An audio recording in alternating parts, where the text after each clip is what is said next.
What's going on YouTube? It's Blundzilla Video back with a haul of sorts. I got 5 scripts to talk about, and I got 3 movies that I bought that are physical, and then I want to discuss Midsummer. But the first thing I want to do is talk about these scripts because scripts are something I've always liked. I've always been interested in. There's often stuff in the scripts that don't make it to the screen, or they're tweaked in a certain way. And it's really cool to see what the writer intended originally.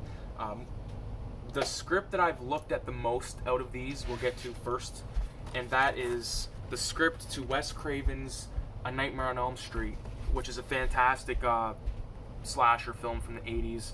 One of the most well-known slasher films, that is. Freddy Krueger came from this script. Nancy came from this script. Lots of terrifying moments. I actually, during the part where Tina gets ripped apart, if you're familiar with the film, you'll know what I'm talking about. If not, maybe I'll put a screen grab in there. But reading how she gets ripped apart is insane. And like at the end, how Rod hears like this laughter, like Freddy's laughter, like in the room, and like you don't see that in the film, or hear that in the film rather. At least I could be totally fucking wrong, and if I am, I apologize, but pretty positive there's no Freddy Krueger laughter after Tina drops down to the bed. But little things like that are really interesting to me. Like I love it. So of course, since it was the school's dime, I was doing double-sided. I wanted to be a little bit respectful. I mean, I was fucking them over for their ink and their paper, so at least let me. I don't want to destroy any more trees that are already destroyed. I mean, it's fucking sad, but I want some scripts in physical copy. I'm sorry. If I could get scripts fucking tattooed in the side of my eyes like a life's worth collection, I would, but until then, fucking Fanshawe College is footing the bill. Anyways, the next one is, then these binders, you can get these from the dollar store, like they're literally $1.50. I just grabbed 5 of them. I said fuck it. And so this next one is actually not a horror script, but it is still worth talking about. It's one of my favorite films of all time, and it is Snatch by Guy Ritchie. Of course, you can see for educational purposes only. Tremendous script. It doesn't look like there was a lot of stuff that was switched up. I mean, there was one part where Brad Pitt's character is fighting Gorgeous George, and I think like he just changed what he calls Gorgeous George at the end of that line, where he's like, "You're not going anywhere, you fat fuck," or something, "you cheap fuck," or something like that. But yeah, it's so good. If you've never watched Snatch, Snatch is the best way to describe it, in my opinion, is it's like it's kind of like an English version of Pulp Fiction, but very far from Pulp Fiction. It's its own entity. It's amazing on its own. Like comparing it to Pulp Fiction, I think is not very fair because they're separate entities, but they're both told in non-linear point of views, and they both have very memorable characters with amazing dialogue. I think that this one to me comes off a little more natural. Or excuse me, I think Pulp Fiction comes off a little more natural, but that's only because I'm used to North American dialect more than English, because when you watch Snatch, they're very kind of like especially like Turkish, like, and all of them really, they're all matter-of-facty, if that makes sense. Like there's no real, I don't know how the fuck to say this other than, like, there's no lie to them. There's no lie in you, Tony. But yeah, so Snatch is a very good film. If you're ever watching Pulp Fiction, or if you ever, I hate to keep saying Pulp Fiction, but it's like the easiest movie to double feature it with, maybe. Except the only better double feature than that would be taking Guy Ritchie's other film, which is called Lock, Stock, and Two Smoking Barrels, which is arguably better than Snatch.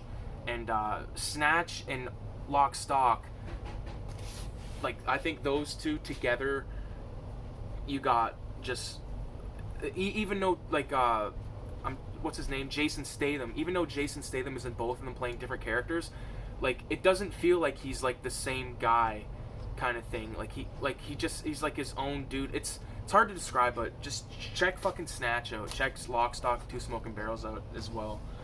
Very good films. Those are the kind of movies that, like, I don't know, I mean, they're talked about. I just think that they're not talked about enough, and I'm in love with with that Guy Ritchie. He's awesome. There's actually a really good Joe Rogan podcast with Guy Ritchie. Next we got people fucking coming in and out of my house. Next week, okay, this is the first one that I printed off. This is the one that got it started that night. I printed all these in one night. I basically used like a whole fucking stack of paper, but so this is, and unfortunately there's no like cover page for this one. I was gonna make one, but then I just said fuck it. This is the script for Dawn of the Dead by George A. Romero, written by George A. Romero. Amazing. This is so fucking cool. I'm just gonna read. Okay, I want to read something from like the. Okay, so.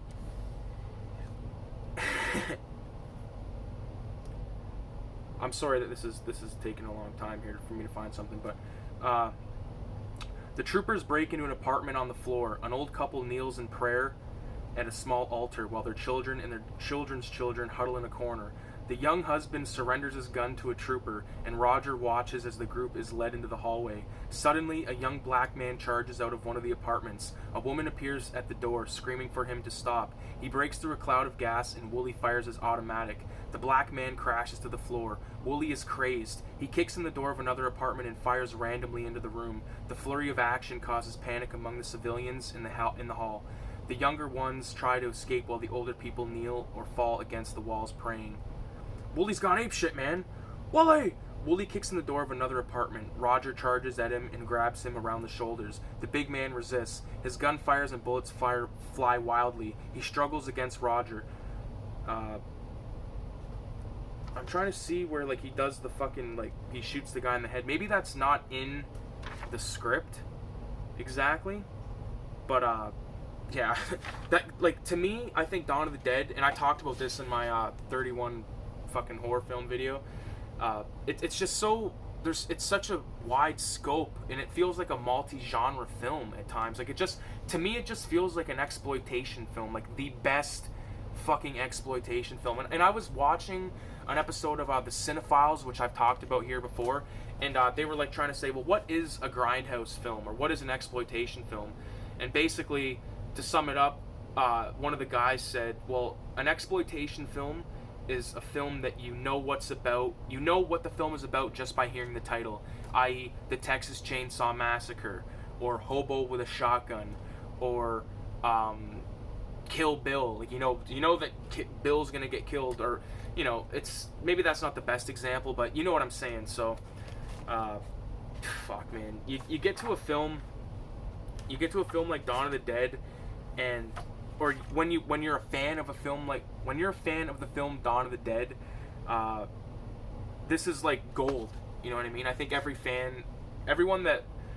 you're an ultimate fan of a film, and like you're a total film fucking insanoid like me or you watching this, like it's cool. Like, to me, it's cool to like this stuff, but like it's fucking cool as shit to me. This is fucking crack to me. Like, literally. Okay, so if I was gonna print this off at, say, Staples or M&T or one of those places, I'd probably print it at M&T because it's cheaper. But M&T is like a chain print store here in Canada. I don't know if it's Canada-wide or Ontario or whatever the fuck, but basically you're looking at about 70 pages. So let's say it's 40 cents a page. You're looking at a couple of bucks, and you're gonna have one of your favorite films script, so you can look at it. You could put the fucking movie on and follow along. Like, in school, in public school, they would fucking read to you, and you'd follow along. Like, you could literally, or like, in public school, you would read along the book. Like, everyone would be reading the same book at the same time, reading fucking out loud someone. Like, this is how I compare that to. I'm obsessed, man. Like, I could turn this fucker on, or to put in Dawn of the Dead, pull this out, smoke a blunt, and just have a fucking good time with it. Highlight stuff that I like, like stuff like this. It doesn't matter if you mark it up. You could go through this, mark it up. Like, for anyone that's worked on like short films or real films or anything like that, like, that scripts are never fucking pretty. They're never pretty, man, except for like the production binder, which anyone interested in production binders, like this kind of stuff, I have 5 of these binders with the production notes, everything revolving around the films that I've made. So that's going to be a video coming up soon, so stay tuned for that. But final thoughts on the Dawn of the Dead script. It's fucking heavy duty. I just realized I say fuck a lot, but I like fucking a lot. Anyone that gets that reference?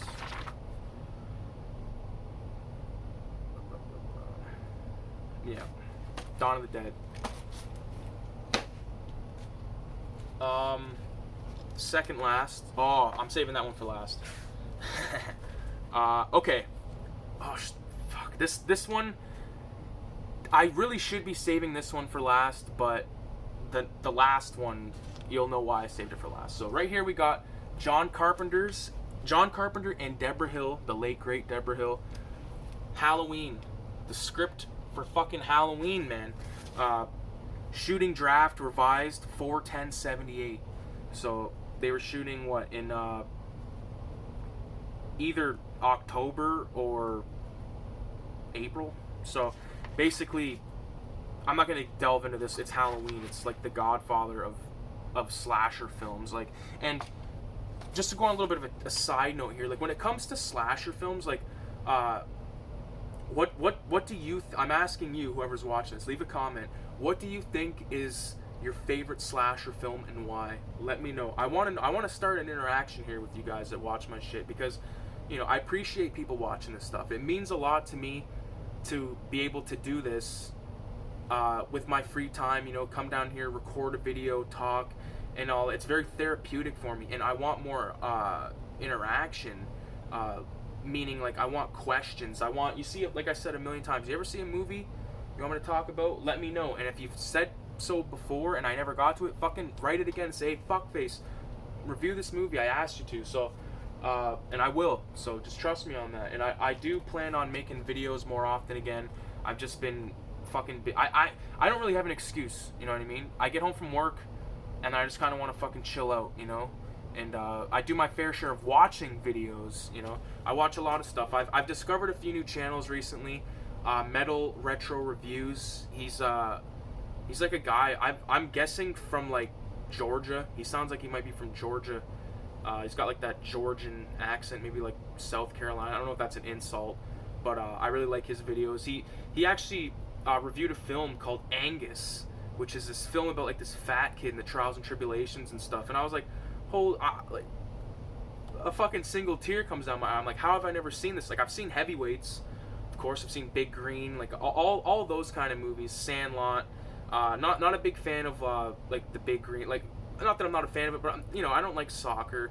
I'm sorry to my girlfriend's Portuguese. Like, her family would fucking disown me, but never a fan of soccer, unless it's like like back in the day, like when I was going to this one barbershop called Southdale Barbershop, and when the Cup was playing, like I would say like 2017 or whenever it was, these guys, like, it was fucking banana. Like, they were just like ranting and raving and hooting and hollering. And you get like Polish guys in there, and you get like fucking Portuguese, and you get like an Italian guy. It was run by like Italians, but like it was fucking crazy. I stopped going to that barbershop, unfortunately, because the guy that was cutting my hair left and went to a different barbershop. So I followed him because I like the same. I need a haircut right now. Like, my hair is fucked, but I like the same guy cutting my hair because he knows what I like. But the thing is, right now, I'm not to get like all fucking personal with you or anything like that, but like right now, what I'm trying to do, like right here, I've stopped. I'm not shaving right there. I need this part to connect right here. You know what I mean? Of my beard. I really want that. So yeah, it's coming along. It's coming along. But that's a far fucking cry away from Halloween. But Halloween's a great film. So the last script, before we get into the films that I've bought, this is the script for none other than Sam Raimi's previously known as Book of the Dead. This is the script for Evil fucking Dead. I love Evil Dead. I think, like, and like the heads, like, this is the art is by a guy named T. Sullivan, and this is copyright 1979. So Evil Dead, of course, came out in, I want to say, 1980. Right on the nose. Right on the nose, or what? Fucking hold on. Fucking Anchor Bay. I love these clamshells, man, but there's no fucking year on them. I don't know. Is this Anchor? Yeah, it's Anchor Bay. I'm tripping balls. I got the Evil Dead. I got Halloween. I got Army of Darkness. I think I got two more Anchor Bay clamshells. I really like them. They have like a good roundness to them. They're not like your standard, like this one is, like this is an old Vestron copy of Gothic that's like a cut box, you know what I mean? Like they cut the box, put it in there, but yeah, so Sam Raimi's Evil Dead from 1980. Amazing fucking film. Lots of I gotta get to like find a demonic spot here. Like this is just one of your classic. This must have been the last one I printed, because this one, the ink is kind of, it's not like fading, but it's definitely going little Sally Ann, if you know what I mean. Okay, I'm just gonna read an excerpt. This is the excerpt right here. It's decently long, so if you don't stick around, I understand. But all right, Scott's hand reaches for Cheryl's eyes to inspect them, but they blink open.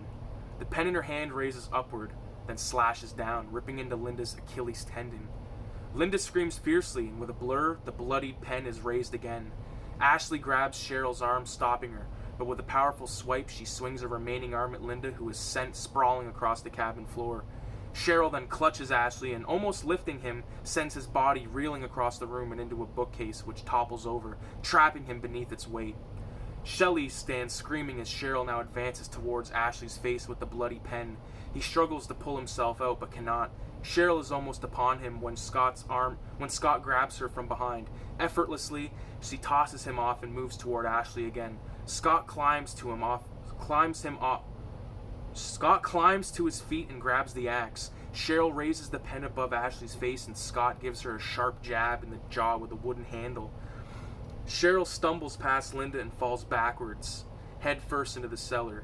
She begins to climb out, but Scott slams the trapdoor shut upon her hand. It won't close. Cheryl starts to push the trapdoor open from below. Scott climbs on top and is almost thrown off until he viciously rams the butt of his axe down upon her protruding hand. Demented screams and moans are heard from below as Cheryl's hand is finally pulled back and Scott manages to secure the chain across the hatch. I'd fucking watch that movie. So, I'd buy that for $1.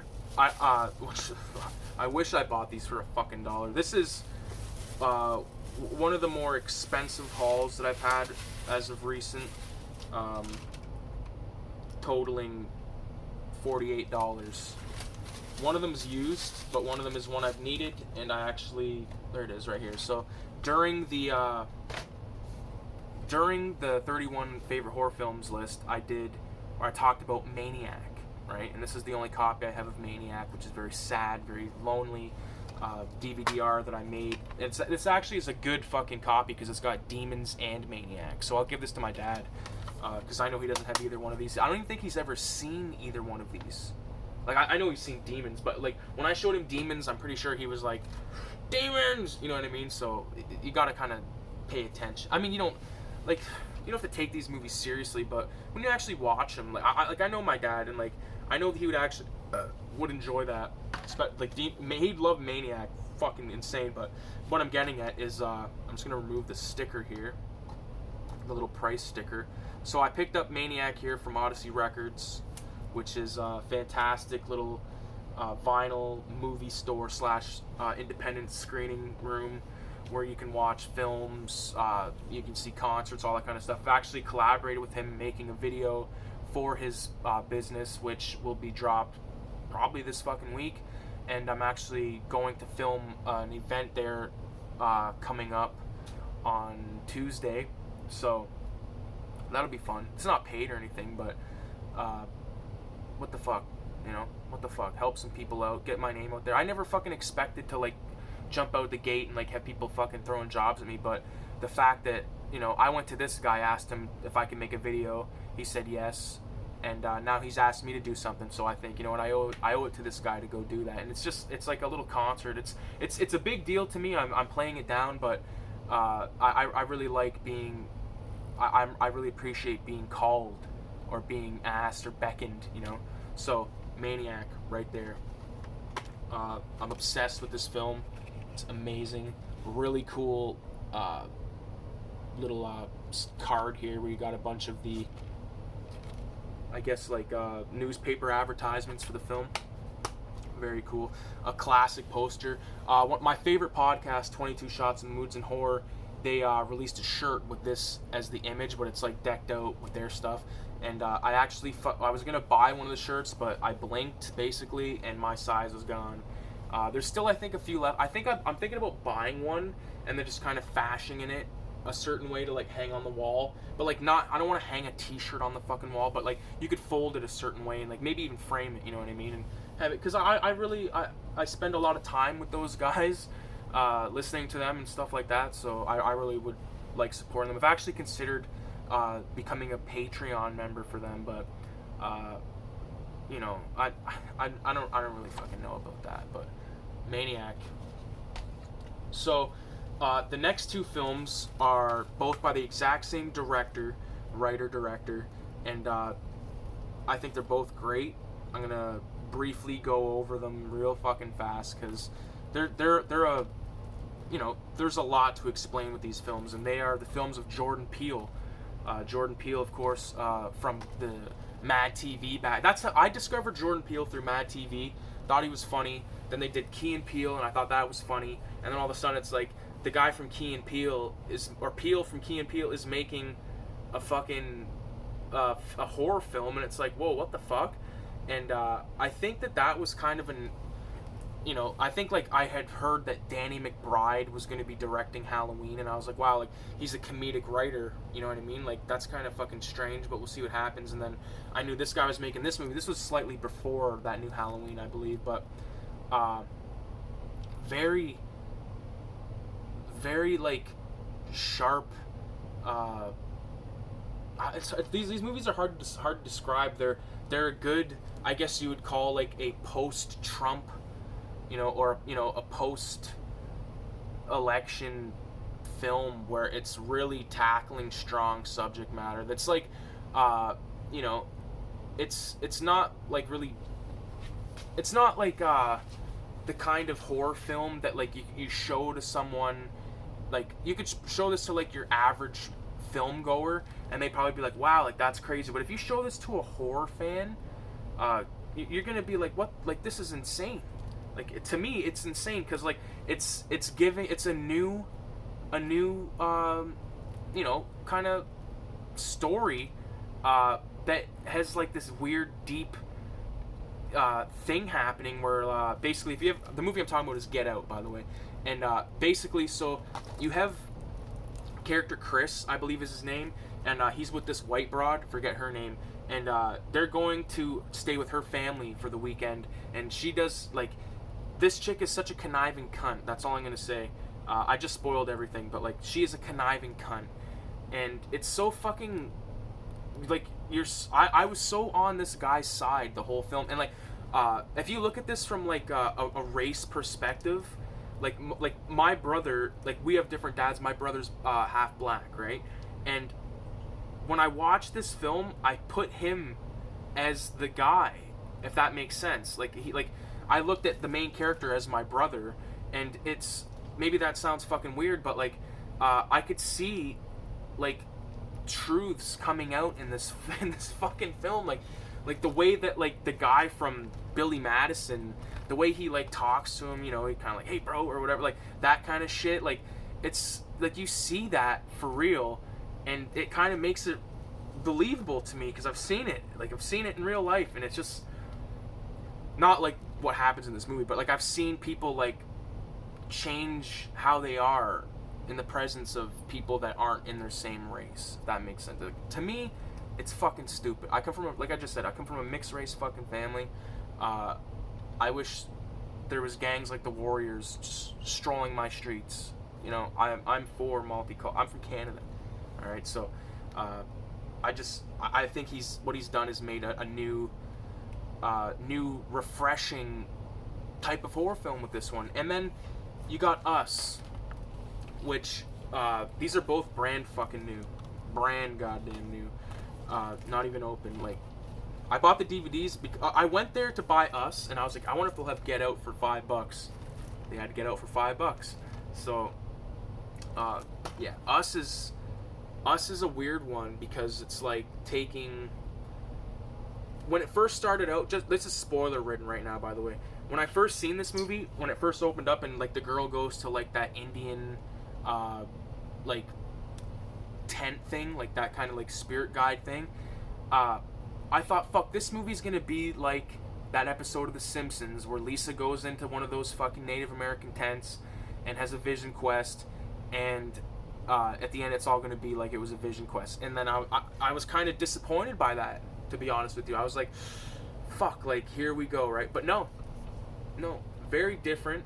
A very different horror film. I've only watched this once.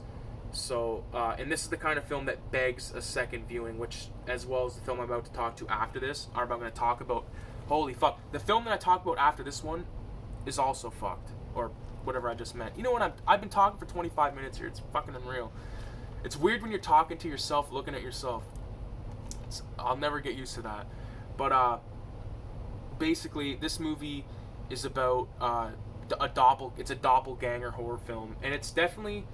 I've never really seen anything like it, you know. I think it's great. I thought it was really cool. I gotta watch it again. I wasn't the biggest... my two problems with these two films are both the comic reliefs in both films. So, and actually, now that I'm thinking about it, I think I ended up really liking the TSA agent in this. But at the beginning, I remember kind of being like this doesn't fit. This is too jokey. Like, you get back to the seriousness of it. But like, I guess that's what kind of made it real. You know what I mean? Because like everyone has a buddy like that that's like a jokester and all that. You know, Lord knows I do. You know what I mean? So, you know, I guess I got to look at it from that point of view. But same with this, like the father character. I just thought he was too like goofy. You know what I mean? And to be perfectly honest, I didn't really like how like I really did like this movie. I have certain issues that I think will be cleared up with a second viewing. Let's leave it at that. Both great films, of course. So to wrap up those films, we got Maniac, Us, and Get Out. All great films. So last thing I want to talk about real fast before we shut her down is Midsummer. So and I gotta preface this with, I love Hereditary. I don't own it yet, but I will. Like the DVD shelves are something I've really focused on. Well, I mean, I bought 3 movies in the last like month. Like the last movie I bought was Yakuza Law, which was fucking dope. But where are those arrows? Oh, they're up there. Yeah. So Midsummer. I lost my train of thought because I'm looking at all these fucking movies. Oh, Hereditary. So I gotta buy Hereditary because I love it. I thought it was great. Great fucking cult film. Ari Aster is the writer-director. And I love that Jordan Peele is a writer-director. I love that Ari Aster is a writer-director. Give us a wave of writer-directors, because those are the people that know it. Not only did Jordan Peele write and direct, he produced, so he put up the fucking cash. He's like, yo, this is what I want, I'm gonna fucking do that, because I paid, motherfucker. And that's what I like. I love that. So Ari Aster, Jordan Peele, I think are two young horror directors. I think Jordan Peele might be a little bit older, but they're both young, talented men, or people rather, from from a world that loves cinema and it fucking shows. So Midsummer, to me, great cult film. Initially I was kind of like, what the fuck did I just watch? Like, am I okay with this? Like, not am I okay? You know what I mean? But I mean, like, what did I think of this? I'm like, same answer with Us. I need a second viewing. I've seen Get Out twice. I've seen Hereditary twice, and I've seen Hereditary more than fucking twice. Actually, me and my friend Ian got fucked up at school, watched on the big screen.